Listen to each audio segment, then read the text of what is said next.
Welcome back to the Hustle Unfiltered podcast hosted by Kayla Serta and Jackson Mansudi, where we dive into raw, unfiltered conversations about training, health, and fitness while navigating the challenges of life and business in our 20s. This is a one-man podcast now. Kayla is gone. I am now the host of this podcast. Welcome back to the Hustle Unfiltered podcast with your host, wishes. Jackson only. So we're going to talk about gear and how much gear you need to be taking in order to make progress. I'm taking that in. Oh, what are you doing here? This is my podcast. What are you doing here? This is my home. And you didn't even get me a drink. That's your own fault. You should have been better prepared. Still your water. Do you need help opening that? No. Because the nails are fresh. I've got the fresh fake tan and the fresh nails, and I need to wash my hair after this. Why are you tanned and why do you have nails? Because I'm a bridesmaid at a wedding tomorrow. And I'm excited. How exciting. Is this your first time being a bridesmaid? I know the answer to these questions. I'm just... First time being a bridesmaid, unless you count, like, kind of like being my bridesmaid for my mum and my auntie. Yeah. I feel like that's like also family. Like, this is like a friend from school that I'm a bridesmaid of, which is cool. So we're getting pampered and ready to go for tomorrow. Very exciting. And I'm going to be rocking up solo. Yeah. He can watch me walk down the aisle this time around. Yeah, that's true. What's the updates? Like, how are we planning? Because obviously prep is prepping. Prep is prepping. Week 3? Yeah, this is week 3. Basically end of week 3 because it's Friday. Yeah. So week 3, obviously we're into, I wouldn't say the depths of it now, but we're getting there. I feel like it's just chill. Like, I'm cruising. Well, in other words, like, we're putting all the parameters in place to, like, you're not drinking tomorrow night. No. You're not deviating from the meal plan. You're not deviating from the calories. Like, what strategies are you putting in place? And this is going to be a great segue into today's topic around diets and whatnot. But, like, what strategies are you putting in place? Literally just planning ahead. Like, if this wasn't prep, like, if I was just doing a fat loss phase to do a fat loss phase, it would look very, very different. Because whilst there's still, like, timelines and there's still, like, deadlines and, you know, goals and whatever, there's a lot less room for error being in prep. And, like, I'm not willing to fuck around with the plan. It's just, like, keep it simple, keep it the same. The changes I've made is literally some of my food slightly because obviously, one, I'm out and about all day tomorrow, so I need something I can eat quickly, conveniently, something that I'm willing to eat cold as well, because even just the likelihood of me being able to sit down and eat tomorrow, I don't even know if that's going to be a thing. So it's like if I need to shove something down, I need to be able to do that. You and I sneaking off to the car. Yeah, then we'll be probably at the cocktail hour. I'll quickly eat my meal and then get back into the swing. Usually people sneaking off to the car to do other things and we're going to have a meal. We're going to go eat my green beans, mince and sweet potato. And Coke Zero. And a Coke Zero. I've got my bowl of Coke Zero because we're staying at a hotel tonight with all the girls. And everyone's like, bring the drinks. I'm like, I'm bringing my Coke Zero. Got my big bottle of Coke Zero that I will probably drink all tonight. I've taught you well. Yeah.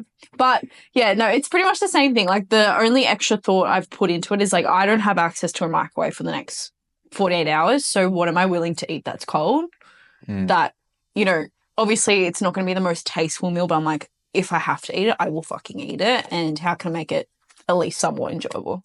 So minced green beans and sweet potato it is. I feel like you also, like, just from speaking from experience and anyone who's never been through a bodybuilding prep, you definitely get to a point where it's not even about the taste anymore.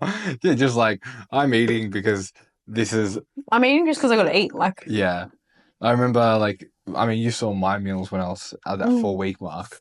It was literally chicken, iceberg lettuce, tomato, cucumber, and what was it? Mustard.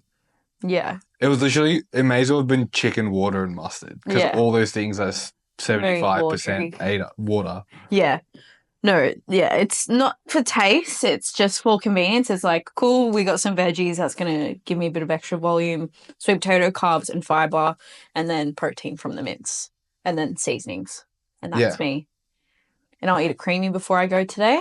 But yeah, which is all like, I think if we're going to talk about like diets and stuff like that, I think it really brings up the point of like managing the expectations of the efforts required for the goal.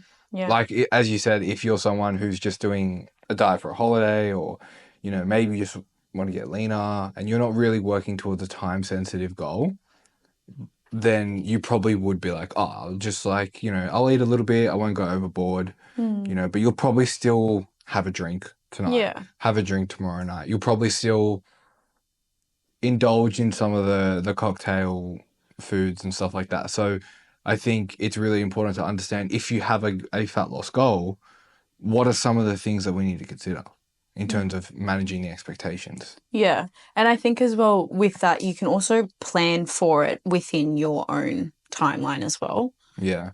Like, I feel like for one thing, being in prep, I have the expectation where like if I was to do like a diet break or a refeed, that's not to now eat anything and everything. It's like you have more food, so you are just going to double what you're already eating. Whereas I feel like if you're in a more like a lifestyle fat loss phase, you just want to be lean, you just want to look good, you want to feel good, like you can implement those sort of breaks within your diet around events like this. Like I know for a lot of my girls that either like have birthdays coming up when they're dieting, or if they have like little trips away, whatever it will look like we will plan to do diet breaks around that time. So they have that flexibility. It reduces a level of pressure where they're like, oh, I'm technically meant to be dieting, but like I also want to enjoy myself. So then also implementing stuff like that. But yeah, I think the mindset you walk into those situations in will definitely dictate the outcome as well. Like, I know you do this, but one of the things that I constantly push on to my guys is like, if we're in a situation where you're allowing yourself to have that, whether it's the extra calories or whatnot, you're doing the refeed, the diet break. Like, as you said, it's not an excuse to eat like an idiot. But I always say, whatever's there, like always go for the protein first. Like fill your plate up on heaps of protein, heaps of salad and veg, and then leave a little bit of room for the foods that you want. Like obviously always leave dessert to the end. Eat the protein first. Eat the salad and vegetables first. Then if there's chips or there's like, fucking potato bake or fucking lasagna, whatever it is, get that last, because there's always going to be a protein option, whether it's steak, chicken, fish, some sort of things like that. And then if you eat those first, you're going to get fuller on those things first, and then you probably won't eat as much. Yeah, you won't eat as much, and also you go into it without like your hungry goggles. I know that even if you have eaten throughout the day, like generally by the time dinner rolls around or whatever time of day you're eating these foods, whatever, you're probably going to be a little bit hungry. So it's like the foods that you probably really, really want to have, they're going to taste good, but they're not going to fill you up, and you're going to overindulge on them first, rather than just having something like the protein and the veggies. It's like that's going to fill you up to a degree where you can logically and be very, very mindful with the next option you choose. And then you get to have the best of both worlds and not feel like a shit, like feel like yucky after. Yeah, of course. And that's where, again, what is the goal? What are we working towards? For yourself in this prep, it's like, that's just not an option at the moment. And it throws too many variables out of the water. For me personally, like when I don't eat my normal food, my body is like, what's doing? Like the scale fluctuates a lot. Like my digestion gets cooked. I don't feel good internally, and it's not because, I ate bad. It's just like my body does not respond well to types of foods or certain types of food. So it's just like for one meal or one option of food to change that just for that moment to then have the effect of it 2, 3, 4, 5 days later, that impacts a lot of things that need to be controlled in the current phase I'm in, is not worth it. Yeah, no, I agree. And that's why it's so great that you're prepping, because I don't get to deviate from my plan. Yeah, he's using me as an excuse to bring his fucking meal prep everywhere. Look, let me just preface this for the audience. If it was up for me, I would eat my meal prep and be on plan 24/7, 7 days a week, 365. It would. I introduced the flexibility into this relationship with food. If it was for Kayla, I probably would never eat a meal out. I told Mum we're coming over on Sunday. We're bringing our meal prep. Yeah, that's fine. She's like, so Jackson can't eat either? I was like, no, he's dieting. And I'm also like, he won't eat because I'm not eating. Yeah, I just need that little bit of an excuse. It's like, if someone's like, oh, twist my arm, eat meal prep. Yeah. Let me eat my cold chicken and rice. Yeah, I just like to be on plan. It makes me, call it an eating disorder or call it success. Perspective. Is it coming from a negative place because you hate yourself, or is it like, this is just what I do? This is just who I am? All jokes aside, even when we do introduce flexibility into our lifestyle, like it actually doesn't stop me from making progress. Like I do the things that I literally tell my clients to do. I Yeah. save some calories for the day. You know, I'll put some extra calories aside for the Yeah. meal. And Shuffle the week around, shuffle the food around. And even with that as well, you're not going into the meals like, oh, this is the only time I get to eat this, so I'm going to eat everything and everything. Yeah, Like, yeah. I'm never going to eat this again. It's just like, food is food. Yeah. Like, it is what it is. In terms of like, so we've obviously let's talk about this in terms of the expectation that someone's probably not doing a bodybuilding show. Mm-hmm. You know, they're probably not doing a photo shoot yet. But they're maybe going on a holiday or they're just doing a fat loss phase because they want to lose weight. What are some of the main expectations they need to understand? Main expectations. Like, honestly, I think it's very individual dependent and kind of where their starting point is and kind of what their mindset is going into a fat loss phase. If, you know, they've had a history of maybe where it's been very restrictive before and this is the first deficit they're going into, that, you know, they are incorporating some level of flexibility and not going into that all or nothing mindset of like, I'm either 100% on plan, not eating a chocolate, or I'm had a chocolate, now I'm going to eat all the chocolate. So I think understanding where your starting point is, because I know for some of my girls where that has been their past, the goal in a fat loss phase is to show them how they can have that enjoyment element to a degree while still having their goal at the same time. And then for other people, it's like too much flexibility isn't required. They want to challenge themselves to be like on plan consistently. So I think knowing where your starting point is at will help with the expectations as well. Yeah, I think there's nothing wrong with being on plan. Like, I don't want to say restrictive, but there's nothing wrong with that. No. And there's also like, look, and this is even goes out to guys, that because I obviously coach the guys, but Yeah. girls even. It's like, if you're a 55 kilo girl or you're a 70 kilo guy, brother, you're going to be eating a little food. A little amount Yeah, of food. no, absolutely. Like you have to understand that because there's just not a lot of you that's required for you to burn calories. Like Yeah. you don't burn calories at someone who's 100 kilos or Yeah. 80 kilos. And even the guys, and this is where sometimes the expectations gets like misunderstood. They're like, why am I having to diet so hard? I'm like, because you've only ever eaten such little amounts of food.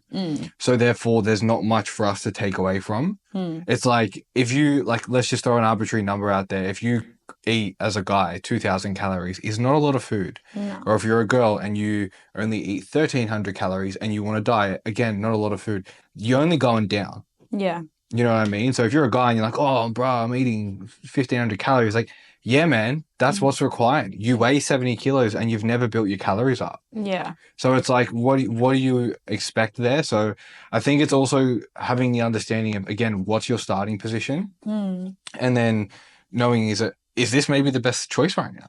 Yeah. Yeah.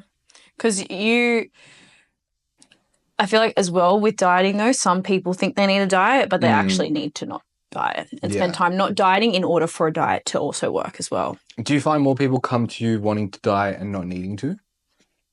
I'd say for the most part, yeah. Because I know you have now a lot of girls that build and stuff as well. Yeah, it's fun doing that. And like even like a couple of girls that have come on board in like the last month, like had the goal of fat loss, and I was like, cool, let's find your maintenance first, or let's eat where your rough maintenance is at first, and then we'll go into a deficit. And one of the girls, like, she's eating more food, which was her rough maintenance, and she's losing weight. And she's losing fat. Like, she's like, I'm looking in the mirror and I'm actually shocked. Like, this is the most food I've eaten. I feel great, getting stronger, training really hard, and she's losing very, very easily.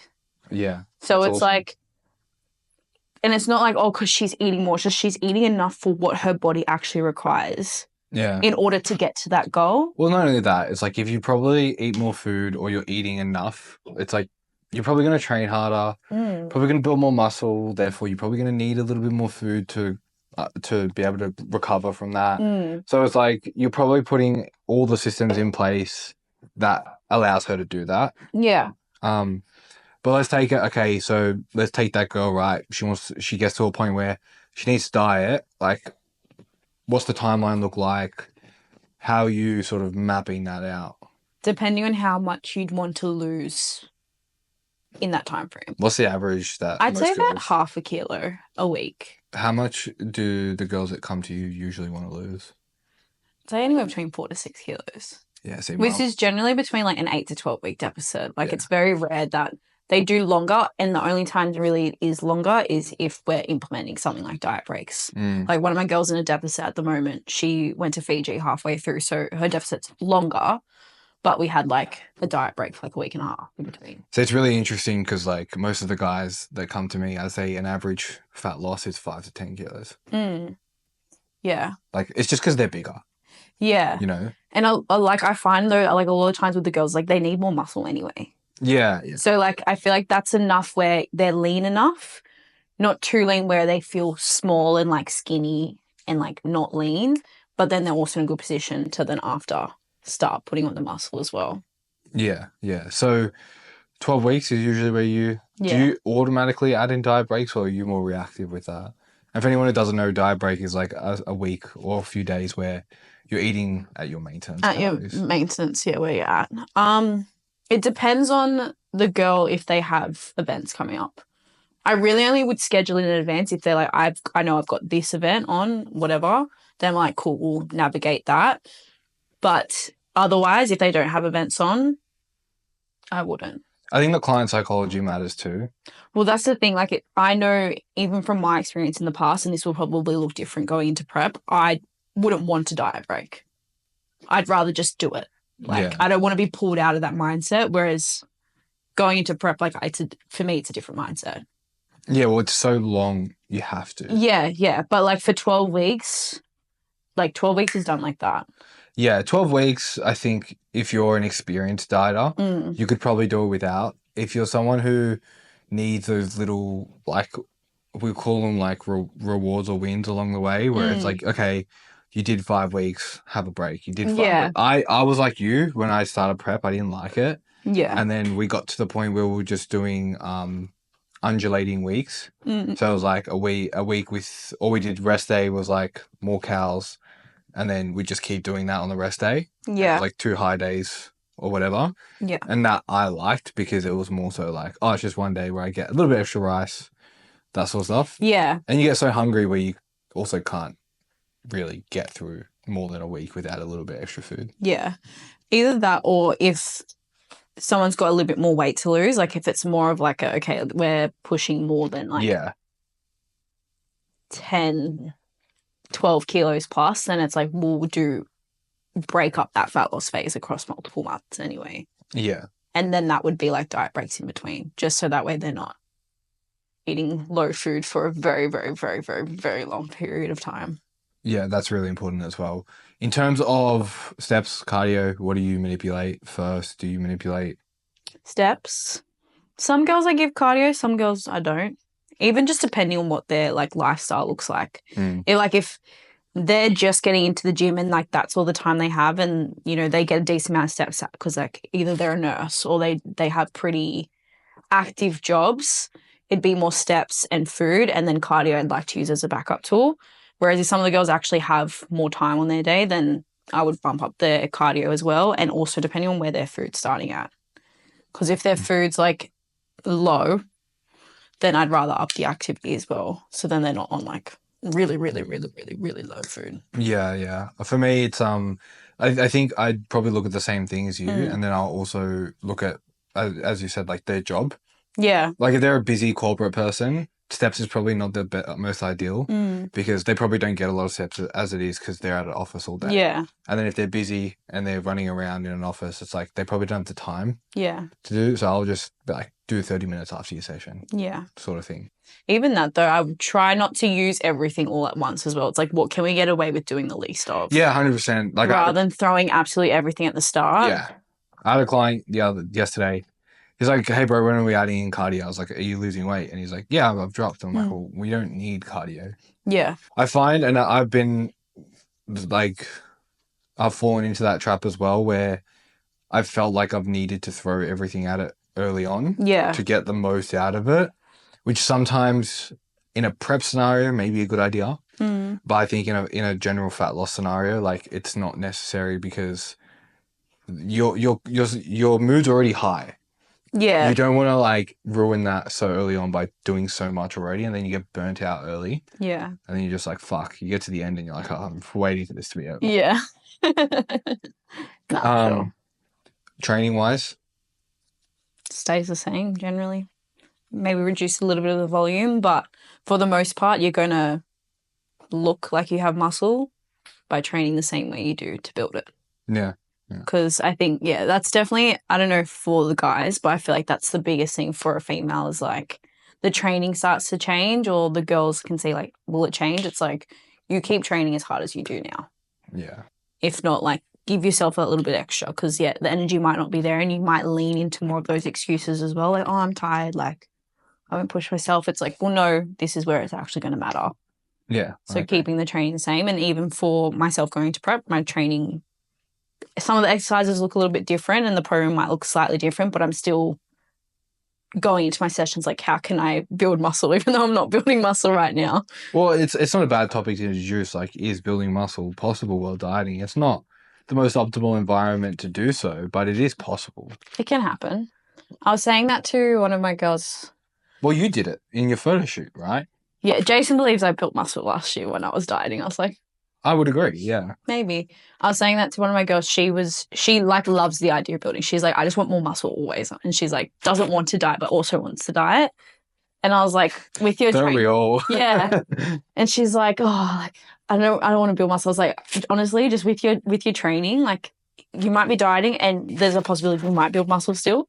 So just like keep going into your sessions thinking like, we've got to fucking build right now. Yeah, I think the mindset and the mentality that you walk into your sessions with will also dictate that as well. Yeah, I always get strong when I'm dieting, so maybe I do build muscle. Who fucking knows? Yeah, well, I just think like it's very easy to just like say, okay, like yes, I'm dieting, but I can still build muscle here, and then like that mindset will just carry over into you crossing your T's and dotting your I's better as well, which therefore might put you at a more advantageous position to do so. Yeah, and it's just not leaning into a lot of the excuses as well, like because I think. Obviously, you're going to be tired, you're going to feel fatigue, and I think it's important to understand that's probably how you're going to feel in a deficit, but not letting that dictate how you move throughout because you're tired, so what? Like, that's going to happen. You're eating less food. Like, it is what it is. It's like being hungry. It's like just because you're hungry doesn't mean you need to eat. So even just that, it's very, very similar from the training element. Is like, okay, yeah, you might be a little bit fatigued, a little bit low on energy, but like just still look at how can you get the absolute most out of each exercise, each set, each rep, because that's going to pay off more than you think in this phase. Yeah, I agree. I wanted to continue on from something you said before. I want to get to plateaus and stalling, but before we do, hunger, how do we manage it? What are your tips around it? What do you usually do to sort of navigate the whole hunger element of things? I think the more you have done these phases, the better you get at every single time. Like in probably the first initial times I've ever done any sort of fat loss phase, even like a challenge, for example, like I think I was probably afraid of the hunger. Not even afraid, but like didn't know what to do. It's like wrong, but you're literally eating less food. So you're going to be hungry. So I think knowing that hunger is a part of it and it's not something to be afraid of or something to avoid, because I feel like when you try to avoid it, that's when things start to get a little bit tricky and you're doing either wacky shit to eat more food. You know, you're just making these ridiculously high volume foods that are just not necessary. Or when you do experience it, you think something's wrong and then you're going to eat something just because. But it's like, you know, a little bit of hunger is so fine. Like people fast for fuck knows how long and they're still here. Yeah, like if you have to wait 1 more hour to get your meal because you're waiting in traffic, like you're fine. You're not going to die. Yeah, I mean, you know, like it's interesting you say that because like look at people who do Ramadan, right? Like they literally fast from sunrise to sunset. It's like they're fucking hungry. I think it's just like people, because like whenever you're working towards any sort of goal, I think it's just understanding like that's the level of discomfort you will experience in this phase. It's like discomfort when you're training. It's those last couple reps where you're like, oh, this is hard and like this is uncomfortable, but I'm going to push through it because on the other side is the result I want. It's like, I'm not saying now just go fucking starve yourself and you'll get the result, but that's the discomfort you're going to experience in a deficit phase. I think the mindset to it as well is like, don't go into it saying, oh, I'm not going to be hungry, or don't go into it saying that I am going to be hungry from the get-go. It's like, if it comes, it comes. If not, great. I know some people who just like don't get it. Look, for me personally, the last 3 weeks, I have not been hungry. Yeah. I've been fine. You also move your day at 1,000,000 miles an hour, so you don't have time to think about it. Well, that also helps. But at the same time, like the only time I have felt hungry, and this is another part to it, it's like when I'm like on a Sunday when we do nothing. Yeah. I don't think I'm actually hungry. I'm just bored. Yeah. And what do people do when they're bored? They snack, they eat. Like it's more so like your lifestyle habits, like how do you go about your day with food as well? Yeah, I agree. I think the thing with hunger is you have to accept the fact that it's going to be part of the process, and obviously just tick your boxes with it, like high protein, which goes without saying, fiber, which you've obviously been nailing as well, and staying busy. Mm. Don't let yourself get into too many positions where, of course on a Sunday, yeah, you get a little bit bored, you're hanging around the house, whatever, but like as you said, remind yourself part of the process, it's working.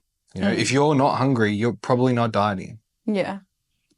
So one thing I also wanted to get to as well is I want to play out this scenario for you and see what you would say. It's, I'm working late. I finish work at 7 p.m. Get home 7:30, 8 o'clock. Didn't prep any food. The only thing that's really open is fast food. Woolies closes at 11. What do I do? Go to fucking Woolies. If you're going to go get takeaway and leave the house to get takeaway, go to fucking Woolies and get your food. Yeah.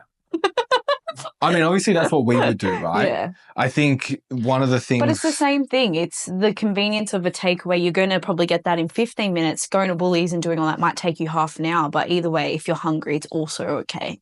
Yeah. Like you're also not going to die if you take the extra half an hour to go to Woolies. Yeah. And you'll feel better for it as well. I think that's another thing. Sometimes when we're hungry, we can think like, oh my God, like this in the moment, like... It's irrational thinking. Yeah, very, very irrational where, if you were to choose, say, the takeaway, for example, and again, there's nothing wrong with it, but it's like you don't feel happy with that choice after. Yeah. It's like whenever we've had KFC, well, not even together, but I know when I have KFC, it feels good in the moment and I'm absolutely hating myself after. I don't think we've ever eaten KFC together. No, but I don't think I've had KFC for probably like 3 years. Yeah. 3-4 years. But I know that like, or even like a Macca's feed. This is so like off topic and on a bit of a tangent, but the idea of it sounds good. And I know the second I have that last bite, my stomach is not going to like me. So It's not a good choice. Anyway, but I feel like that's a similar thing. Like the takeaway sounds like the most convenient, the easiest option in the moment. It sounds like it's going to be the most beneficial, but long term, you're not going to feel satisfied with it. You're probably going to end up going home, finding snacks in the cupboard, eating more of that because you weren't satisfied from the takeaway. So that becomes something bigger than what it could have been if you just went to Woolies. Get something easy.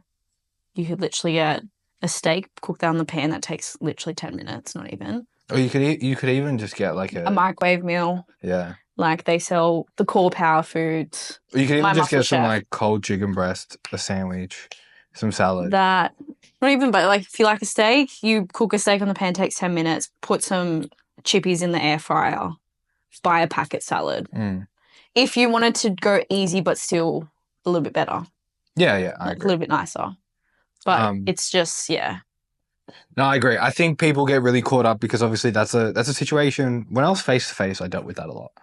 Well, I feel like the clientele you did have, like it's very corporate world. Yeah, and then I would always just be like, look, like I think the other thing that you can also do is have the backup meals there.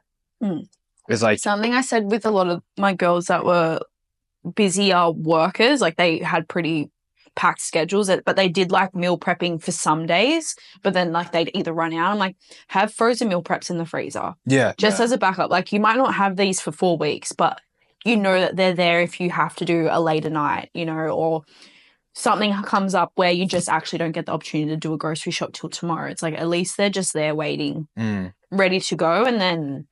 I like the idea of cooking extra meal prep too. So it's like if I'm going to eat, if I'm going to make my dinners for the next 3 nights, it's like just make a little bit more, buy a little bit more and just leave it there. And if you need it, it's there. Yeah. Because like I think everyone already knows how to plan their weeks for work anyway. So it's like you can kind of have an idea of like when you're going to have busier days. Yeah. It's like, let's say, for example, you are a corporate worker or whatever it might be. You're a nurse. It's like, okay, I'm doing a shift. It's like I have a meeting at this point, or, you know, this time of year is usually a bit more busy. It's, you know, a long weekend, things are going to get crazy. It's like, you can plan for that, you know? Yeah. But that was good. I think the next part I wanted to get to is, what do you do when fat loss stalls? Weight's not dropping the way it should be. So you've had a good couple of weeks, things have dropped, and then stop. I would first look at overall adherence. Yeah. And like be fucking honest, because I know even just from experience, we can think we're doing all the right things, but you know, maybe we're not tracking. Spinning your wheels. Spinning your wheels, as ChatGPT likes to say. The kicker. But like you can think you're doing everything right, and you know, like you probably are doing better than a lot of other people. But for probably where you're at in that point in your fat loss phase, is like, are you, you know, having the extra lick, sucks, and bites, they like to say. You know, you might be putting peanut butter on your oats, but then you're like, and it's like, oh, it's just one, like it's fine. But like, or just have a bite at the work event, or have like one chocky. You know, maybe you work at an office and like people mindlessly snack in conversation. It's like you might just have like one cookie, and like, you know, one cookie every now and again is not going to be the end of the world. And be all, yeah. But if that's a common occurrence every single day, and say you're meant to be in a 500 calorie deficit every single day, for example, and then that cookie's maybe like 180 calories. Once, fine. Every single day, that's going to tick over very, very, very, very quickly. On top of that, it's like, are you getting extra coffee with milk and you're not accounting for, you know, or are you having extra sugar in there, you know? Putting a little bit extra oil on the pan. Yeah, like a little bit extra barbecue sauce on the. Yeah, food. it's just like all the little things where I feel like that's probably the first place where people probably wouldn't look to. Yeah, well, are you drinking full sugar Coke? Like, full sugar Coke, you know, like there's all those little things as well. So I'd say the first place you want to look at is your overall adherence. You know, same thing with, you know, even like your movement in the day. It's like, are you actually getting your steps on? Are you actually going for your walks? Are you actually doing the activity required? The nutrition side of things, and also looking at your like lifestyle behaviors, sleep, stress, all these things. Because I find that's generally the most common one I find with a lot of my girls when there is a stall. It's like either hormonal changes due to the cycle, either they'll like say this whole spiel and it's like, this was also the most stressful week at work. I'm like, that is probably why you have not seen any changes just yet, even though every other box has been ticked. So I look at all of that before going, okay, everything, all those boxes are ticked, say everything is looking really, really good. It's like, okay, well then, if that's been a fluctuation or, you know, if it's still dropped but maybe not dropped as much, it's like maybe you've seen another week. Yeah. Or if it's been like dead the same for 2 weeks at a time. Yeah, 2 weeks is the golden. Yeah, because for 1 week, it's like you could see no changes for a week and then you wake up Wednesday night the next week and it's just like a massive drop. You have a good sleep. Stress comes off. Yeah, you finish your cycle, blah, blah, blah. Drop 2 kilos in a week when it's like you actually dropped the kilo before. Yeah. And then you dropped a kilo another week and it's like all of a sudden it's just actually cleared out of the system. Yeah. So I'd say like that would be the next thing. It's like if that's the same case 2 weeks later, then okay, either change the food. If the food is maybe something you don't want to drop just yet and you have the capacity to up the activity, you can do more activity as well. Yeah, I couldn't have said it better myself.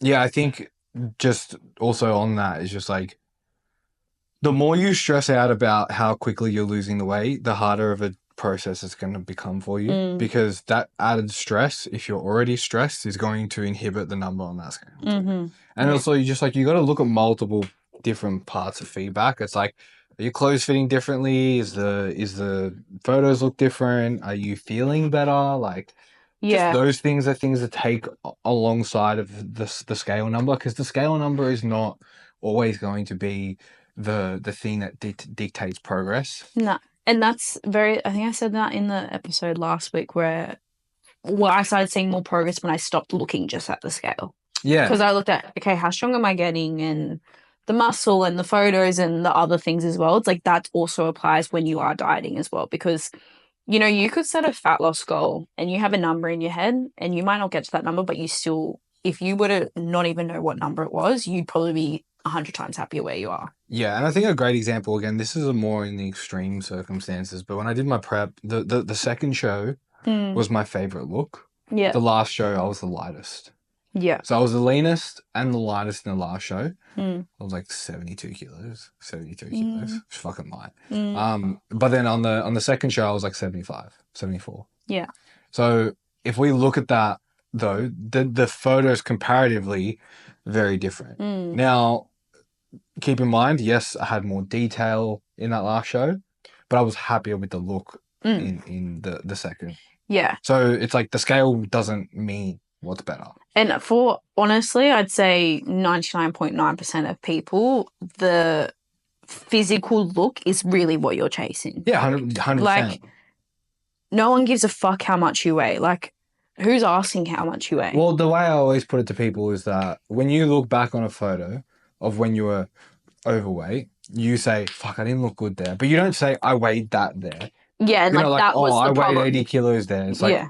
you look back and even when you look good and you say, fuck, I look good there. Look at my arms, look at my stomach, look at my glutes, look at my whatever.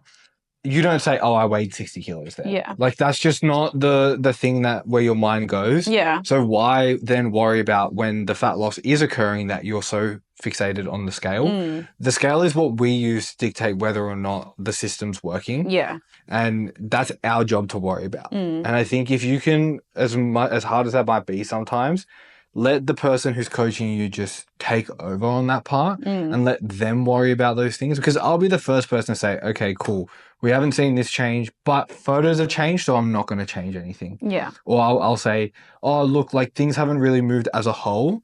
Adherence is good, stress is good, all that. Okay, let's make a move. Like, we care about the goal just as much as you do.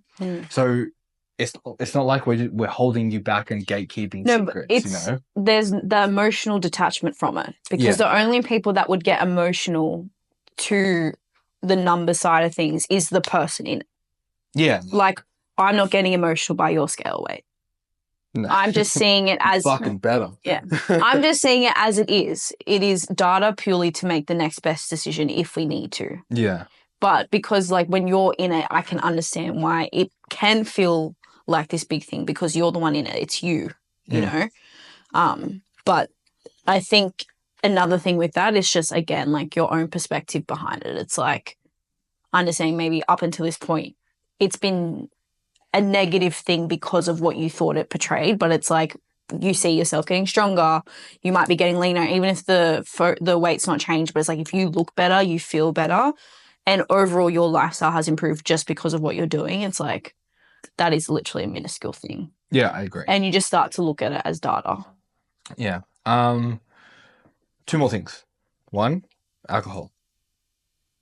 How do we manage?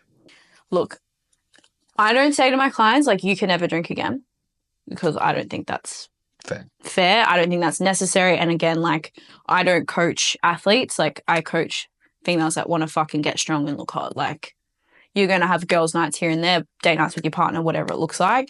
But there's a time and a place where you just need to understand, like, alcohol is going to contribute absolutely nothing to the goal. Like, there is absolutely no reason or no purpose behind drinking alcohol. When it comes to a physique or a strength or fitness goal, it's purely the social element to something or like the involvement of that. So again, understanding, like, is that actually worth it for the goal that you are looking to achieve? You can fit it in and you can work it in. And I think, maybe if it's like once a month, once within your whole phase, like maybe when you do have a diet break, maybe it's your birthday and that's a planned thing. I think that's fine to include, but if you're abusing if it fits your macros approach and like, oh, I've got calories, I can like plan for it, and that's taking away from the food side of things that you need for energy, like nutrients, protein, all the stuff that's actually going to contribute to the goal, then that's a problem. Yeah. The way I always put it is, first things first is alcohol is going to limit your recovery. It's also going to inhibit proper decision making. So the rules that I usually follow for my guys is, one, pick and choose your battles. Is this a get together that you have with the boys once a week? Because if so, you can fucking miss it. Is this a memory where it's like, it's your fucking best mate's birthday, he's doing something he's never done, he never does things, or it's, your brother's graduation, whatever the hell it is. It's like a monumental occasion, a wedding, special occasion, that sort of stuff. By all means, go for it. But I usually give them some guidelines to follow. Number one is stick to clear spirits. Yeah. Like, don't go for beers, wines. Take up more calories for the sake of it. Yeah. Cocktails. Yeah. Stay hydrated. And also, I usually always say is that if you're going to dig a hole, make sure you dig it deep enough that you can climb out of it. So, for example, if like you get tipsy off 3 drinks, you're only going to dig that hole deeper off 4, 5, 6. But you're still going to be the same amount of tipsy, maybe more drunk, but then that's going to take away from your ability to feel better the next day. So just choose and figure out, okay, how many drinks does it take for me to feel that buzz and feel social? Because as you said, the alcohol is the vehicle to the social aspect. So you just want to obviously feel like you're getting involved. So just hold the drink. Yeah. Tell you what, when I didn't drink for my photo shoot, but I was holding a Coke Zero in a glass, I'm like, I'm still involved. I'm still here. Yeah. You just don't know if I've got vodka in this or not. And like, it doesn't matter. Yeah. And just like figure out how many it is that you need to get to that point. Most people, it's 3 or 4. Yeah, like when it was like the Anzac Day long weekend and like that Easter period, like I had this conversation with a few of the girls and I was like, you know, for some people it might be like 2 drinks max.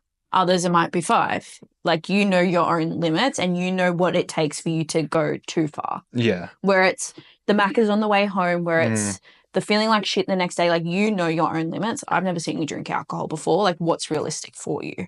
Yeah. So I'd say, yeah, every now and again, I think plan like anything. Like even when I had the hens weekend, like I planned beforehand. I was like, I'll drink on the boat, 5 drinks, and then I'm no more. And that was my plan. And that's exactly what I did. Yeah. Had a steak at the event after. And like I wake up the next day, I'm tired. Because that's another thing I will think about. It's like I'd rather be tired the next day but still feel decent than tired and hungover where I'm not going to get anything done as well. So it's like if you cut yourself off early, plan how many drinks you're going to have, and then you're like, okay, at least the next day I know I'll still eat like eggs on toast. You're not going to be there fiending for a hash brown. Yeah, I agree. The decision making afterwards is a big thing. Fat loss phase finishes, hit the goal.